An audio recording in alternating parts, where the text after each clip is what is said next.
entretient ses maigres espoirs. Les Corses mènent 1-0. La frappe de Pierre Magnon, celle-ci s'envole. Sur cette saison et la saison passée. Attention à l'ouverture du score et ce ballon poussé au fond par Théo Bloudeau qui permet au Stade Briochin de marquer le premier but dans cette partie. Et les Bretons qui font mouche sur leur première véritable occasion. 1-0 le vendredi après-midi pour être en tribune ou en parkage à 19h. Attention à ce ballon qui va traîner avec Aymeric Gomis qui va jaillir. Il n'est pas en position de hors-jeu. Il vient mettre le deuxième but et c'est exactement le même scénario à quelques minutes près que la semaine dernière face au SO Cholet, l'US Avranches qui est mené.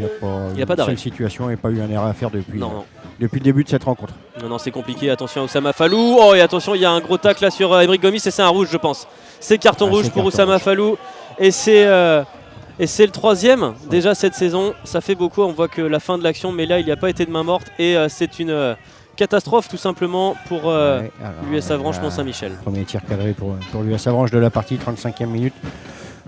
Par l'intermédiaire de Yann Godard, mais c'est vrai que voilà, ça fait peu pour pouvoir Attention à Mathieu Remars qui a trouvé Aymeric Gomis. Aymeric Gomis qui va pouvoir mettre le troisième but, le 3-0 et le doublé pour Aymeric Gomis.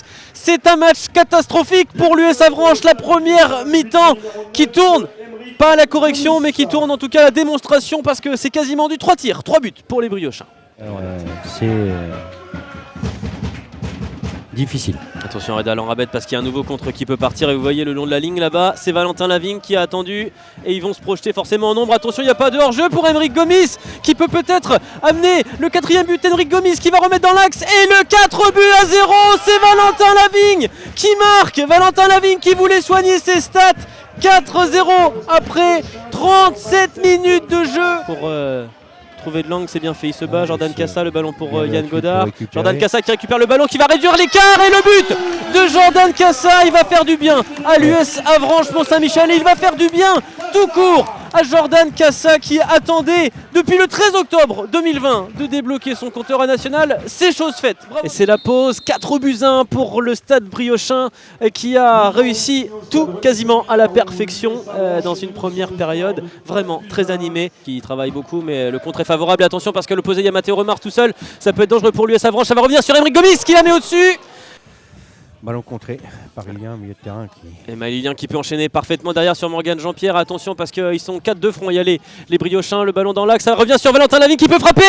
Et le 5-1, la superbe volée de l'ancien buteur du FC Lorient, Valentin Lavigne, qui vient corser l'addition.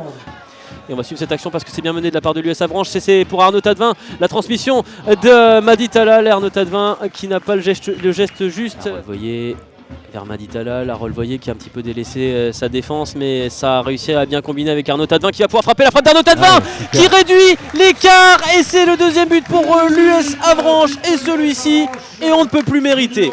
5-2 pour le Stade Briochin à 5 minutes du terme.